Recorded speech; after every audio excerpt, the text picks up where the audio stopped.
télévision ya solo tokutani na bino mokolo lelo et pa wapi to eba kana ko talisa na bino to pe ko pesa bino masolo ya MLC émission et Canal Congo ebongisa pour bino pona kolobela lingomba ya mwana mboka Jean-Pierre Bemba Gombo pona ko talisa nini lingomba lina lizali ko sala pe ko eba nini lingomba ya MLC ezali ko milengele na kati ya politiki yekolo Congo démocratique na yango bo ebate mokolo lelo na zwami ngai moko na zana mobianga mite kasiwana e kopekisa biso te ko talisa na bino nini lingomba ya mouvement de libération du Congo ezali ko sala mokolo na kati yekolo Congo démocratique pona mokolo lelo bo ebate to ko eba bongo na kokene na ngambo ya tuka ya Congo central e pai wapi mwana mboka Paul Bungiena wazali bongo moko ya bakambi ya mouvement de libération du Congo topé vice-président interfédéral ya MLC na ngambo ya Congo central ye aeba kibongo na kosala mobembo na ngambo ya etuka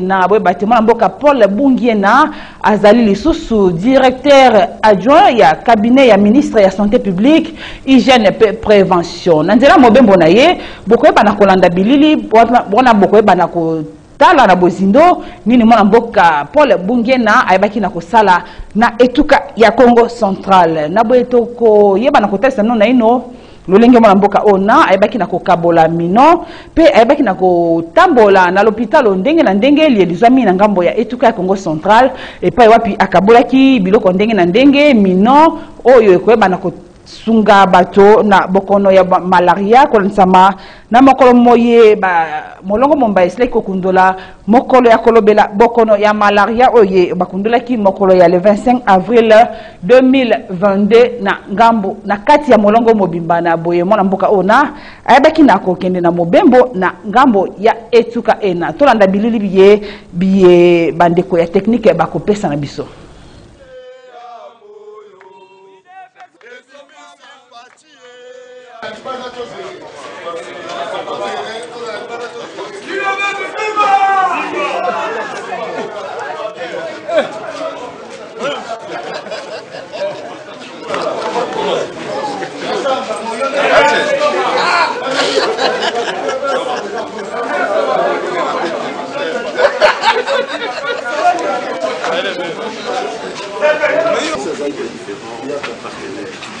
Et ces appuis sont et on sait qu'il y a de la lutte contre le milieu rural.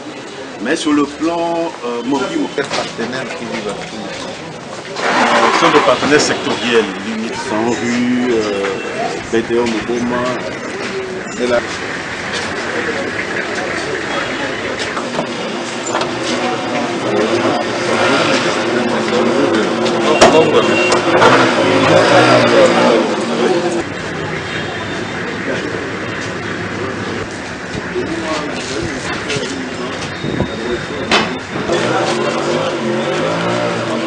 Ah d'accord.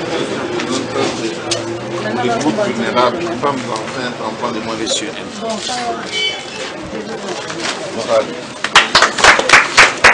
On a dit à 16h17h. 16h17h.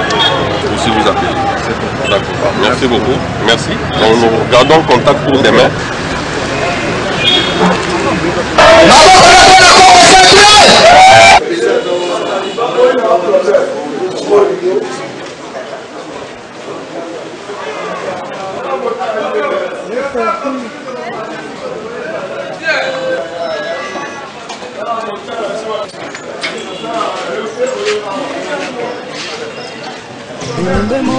Le visite au football à minute. Et gros, on fera symboliquement.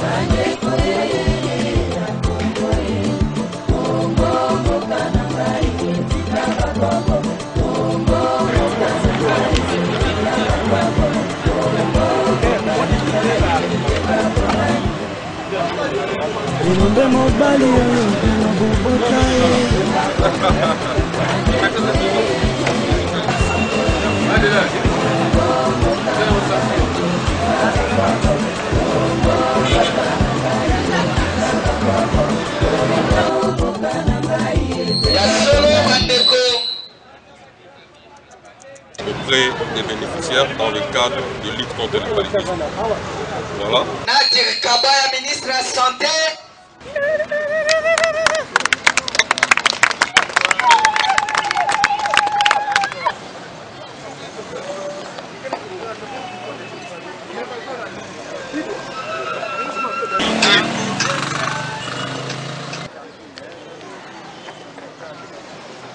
elombe mobali oyo bino bobota ye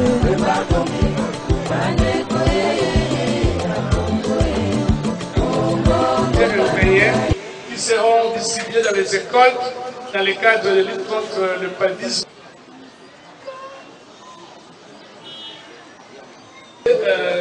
En ce moment, à la remise officielle, représentant sur le service des services nationaux de la santé.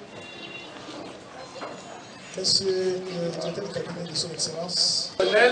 Nous sommes dans la zone de santé de Matadi.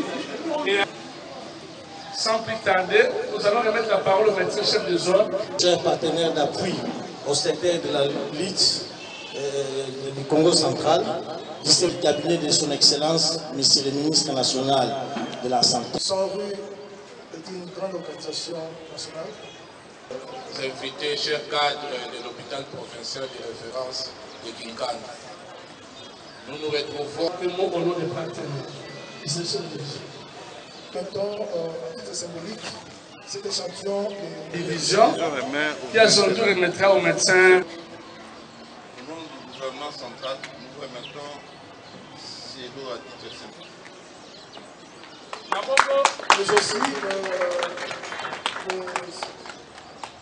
Mais aussi le support de visibilité, parce que nous avons aussi les projets, nous mettons aussi à titre symbolique tous ces symboles de visibilité du projet santé. Ceci représente les projets d'appui au secteur public. En particulier dans la zone de santé de la tête. Merci. Qui passeront par ici seront pris en charge correctement grâce à ces équipements. Et à mon tour, je remets au médecin chef de zone. Au nom de son Excellence, Monsieur le ministre national de la Santé publique, hygiène et prévention.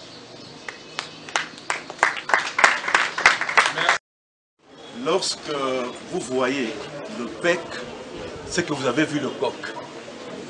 Donc pour nous, vous voir, c'est vraiment un motif de joie. Un motif de joie.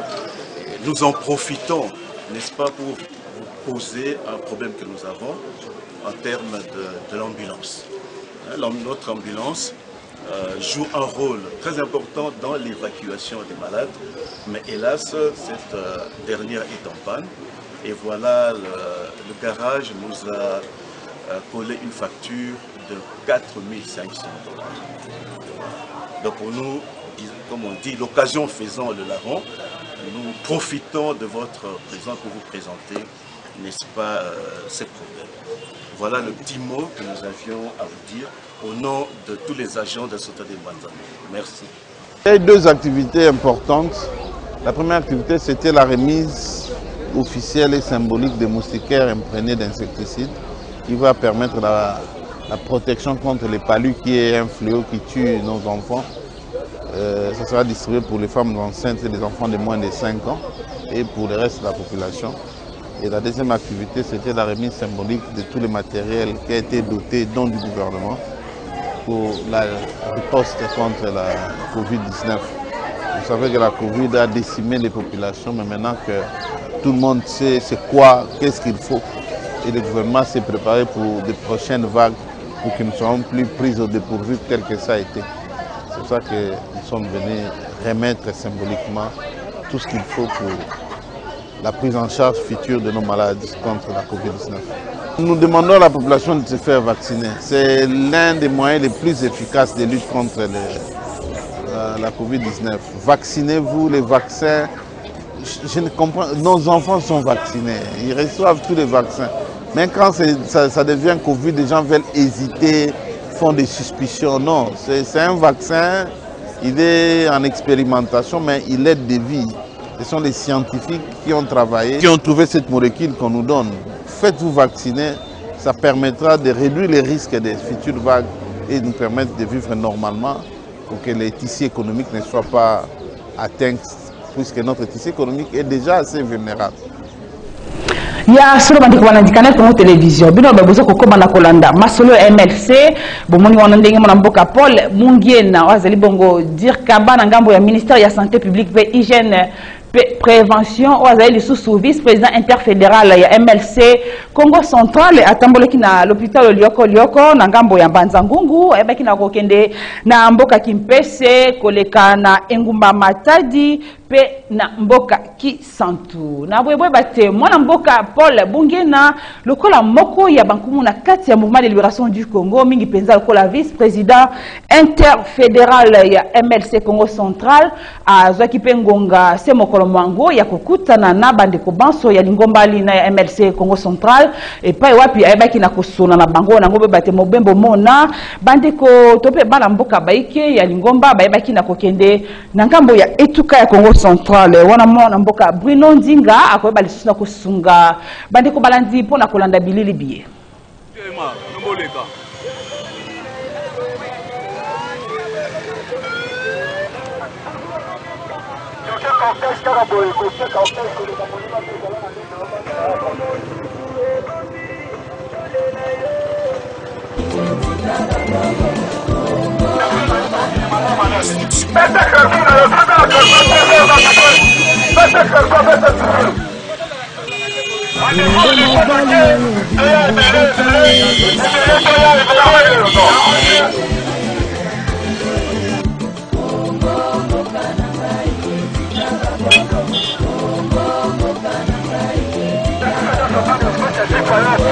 Rendez-vous à ne pas manquer.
soki bato baye na mbongo ebele il faut pas taxer bango kotambola na yango na bikolo surtout oyo ede bafuda comme eye batigo eye bato bafuda bainite pasi cher nga na ye na mai na ngala te kayo mpe osali ya yo te domaine assurance nyonso botali basala même commerce concurrence ekota ndele bakoya bato mwindo mpe bayali na mamboka mosuka na mbongo sécurité de idéologie na biso ya MLC tokobunda po tocréer bato droit ya sous-traitance po tosala yango mbongo ya Congo il faut oyoka mibeko ya biso Vodacom oyo batikali wana baba agent ya 26 fonctionnaire de façon générale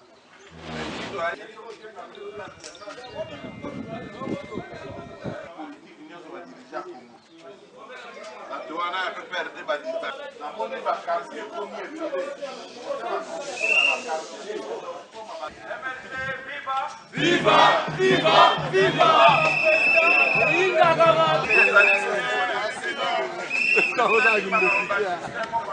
mibali sima bautika na frontière bamemi basaki basisi misala ezali te eyokani mama merci soki oza na carte de membre na yo MLC akokonte sur yo yo mpe okokonte sur MLC soki obengami ozali membre oza na carte te MLC ayebi yo mpe te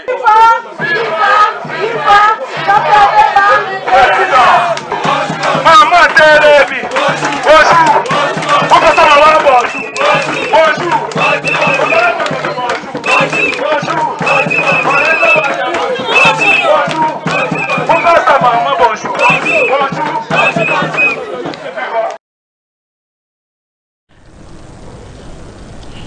yaso tozali kokende malembe na suka ya émission ya masolo ya MLC ya mokolo mwa lelo oyo elobeli mingi penza Congo Central epai wapi Dokotolo Paul Bungie na salaki mobembo wana boko eba na kolanda maloba ya mwana mboka ona ndenge asilaki na kotalisa na bana ya Congo Central koyeba na ko adhérer na kati ya MLC na ngambo etuka ena pamba te bazali komilengele po ya mapono mima ya makosalema na mibu mizali koya tope na 2023 Massini esungi biso na bilili. Nous sommes un parti politique. Nous avons pour ambition de conquérir le pouvoir. On ne peut pas rester en arrière-plan et conduire un combat d'arrière-plan. Ce qui fait que régulièrement nous avons l'obligation. D'ailleurs, c'est une obligation statutaire pour nous qui sommes au niveau de l'interfédéral de faire un mouvement chaque mois pour essayer de rallumer la flamme du parti. Ça, ce n'est qu'une première étape. Nous avons commencé à Kisantu, Mbanzangungu, Kimpese, on est ici à Matadi, demain nous rentrons à Louf. Et puis nous allons clôturer encore à Kisantu. Et je crois que dans 2-3 semaines, on va faire la route de Tchela. On va commencer à Kinzamvouete, Manterne, Patou, Lemba, Nsioni, Lukula et Tchela. Et puis on va prendre la direction de Boma jusqu'à Mwanda. Quand on termine ces 3 itinérances-là, nous prenons la route qui va nous amener à Kimvula et puis à Louzi. En ce moment-là, chaque président fédéral pourra continuer à faire le travail de terrain. Parce que les objectifs du MLC aujourd'hui, c'est gagner les élections en 2023. Et nous pensons que le terrain est propice pour nous et c'est le moment. Nous devons stimuler les choses pour que la victoire soit... Parce que rien n'est gagné d'avance. Nous devons travailler pour stimuler, continuer à recruter pour que ces membres qui recrutent aient l'idéologie du parti. Et par rapport à cette idéologie, qu'ils peuvent faire la campagne et la pré-campagne pour les partis pour que nous gagnions haut la main les élections sans autre forme de procès. À ceux qui sont déjà membres du MLC, persévérer parce que Tangango est coquille. À ceux qui ne sont pas encore membres du MLC, c'est le moment d'acheter sa carte, de remplir sa fiche d'adhésion et d'adhérer rapidement parce que le train est déjà en marche. Celui qui sera en retard risque de rater. En 2023, le MLC est au pouvoir. Le MLC n'est pas parti partant, mais nous sommes là, nous soutenons un des candidats, mais on ne sait pas le dévoiler à la place publique. Mais nous sommes là, c'est notre province, nous sommes obligés d'être dedans.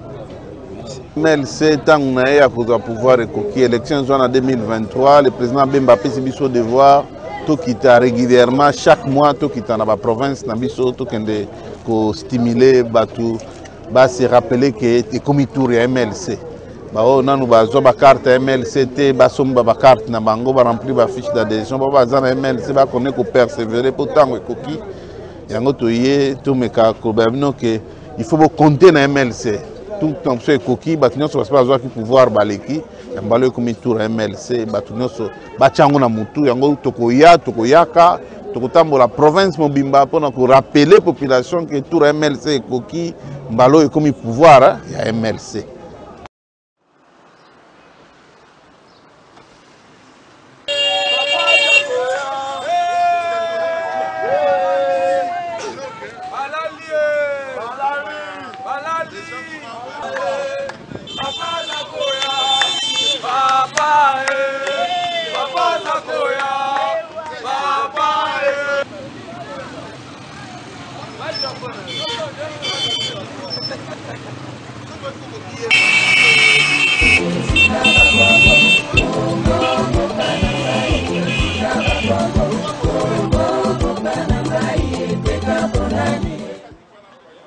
Elombe mobali oyo bobota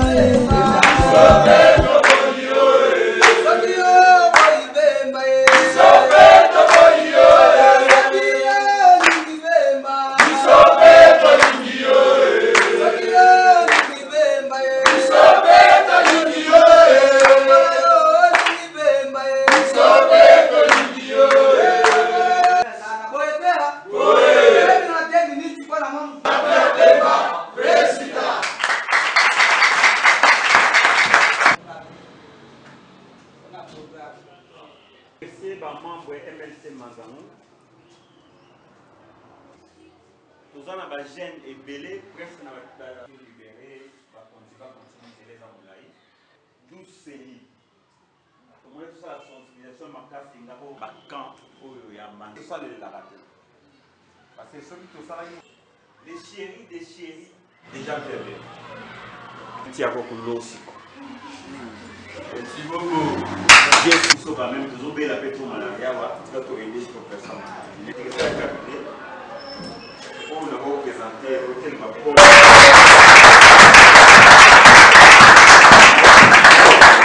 Le droit ministère, il y a son P. Azali, moins d'un Congo central. On va regarder Congo central, pour avoir mis en plantation. Papa André, Chimanga, quelque part de charge. Donc, il y a qui parle plantation. Sauf plantation, c'est dans la Manzangungwawa. Ils ont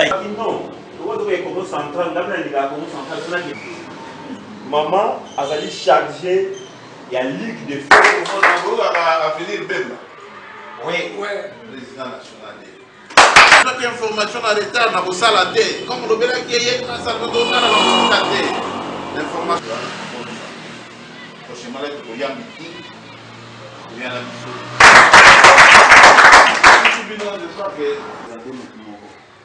il est coordinateur adjoint.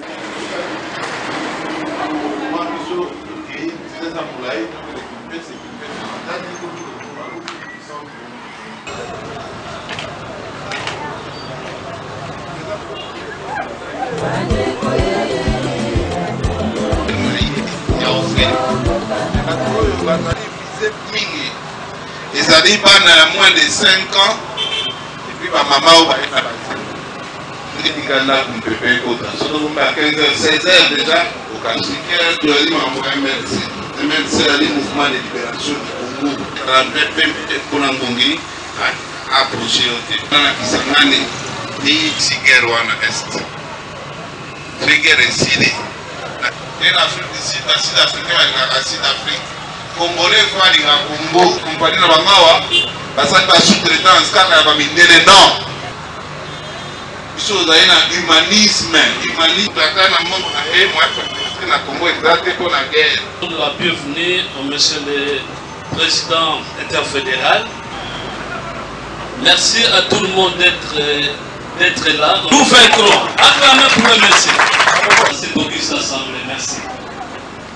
Merci campagne de distribution.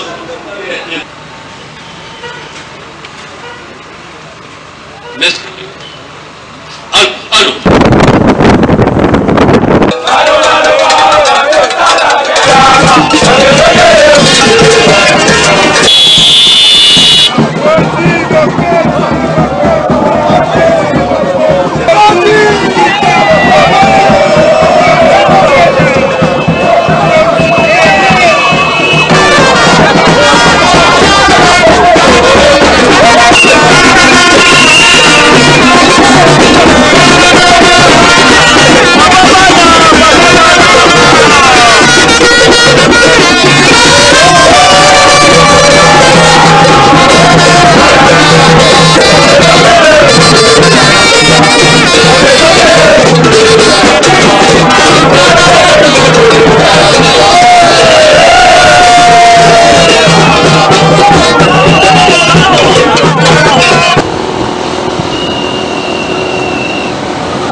Seigneur, nous te remercions et nous rendons pendant que nous nous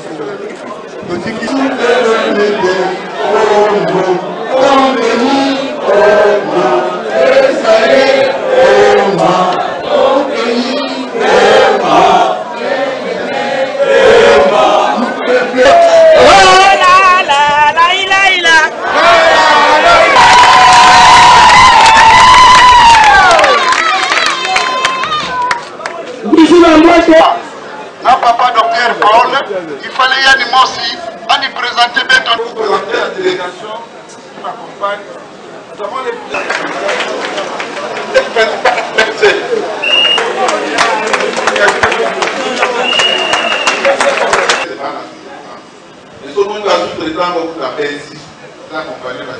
la négociation est même tout qui n'a pas électeur, les autres comme Namboka, moi minimum de la démocratie.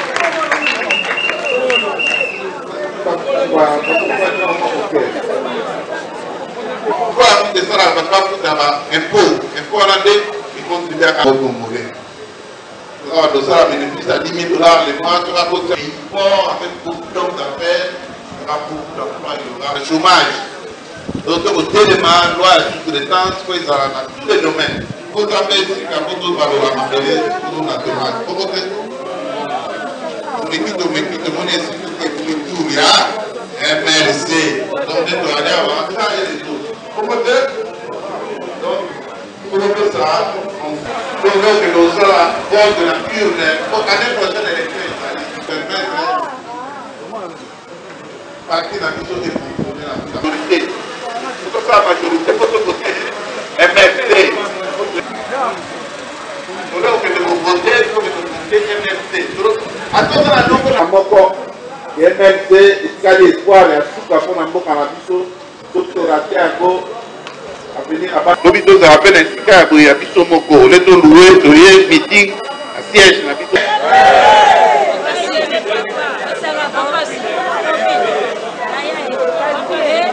Bien.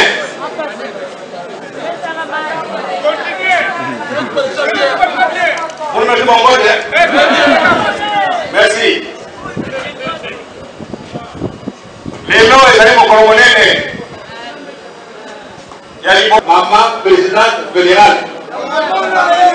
Avec sa vie au premier à la région.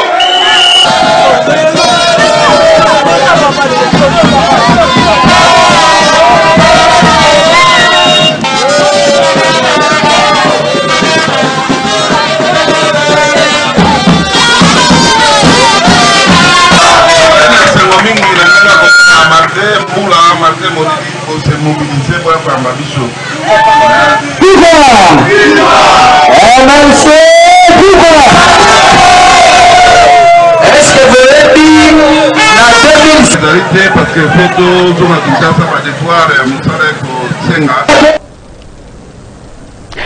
Sengo na bino bonso bozaki penza libakuli nzenga kolanda émission ya masolo ya MLC ya mokolo lelo oyo lobelaki mingi etuka ya Congo Central epai wapi Dokotolo Paul Bungena salaki mobembo kolensama na mosala moye ya Dokotolo tope lokola dire kabana ngambo ya ministère ya santé publique pe hygiène et prévention pe lisusu lolengi ya solaki na bana banso ya mouvement de libération du Congo ya mwana mboka Jean-Pierre Bemba Gombo pona koluka lolenge nini ya koyeba ya kotambwisa lingomba lia bango ya solo na tondi botondi na bino banso bobongisaki ngonga pona kolanda masolo ya MLC ya mokolo ya jeudi 28 avril 2022 botondi na mwana mboka Olivier Longwango, Bruno Ndinga, Moron Djambe pe Christian Banjolo o ba mesana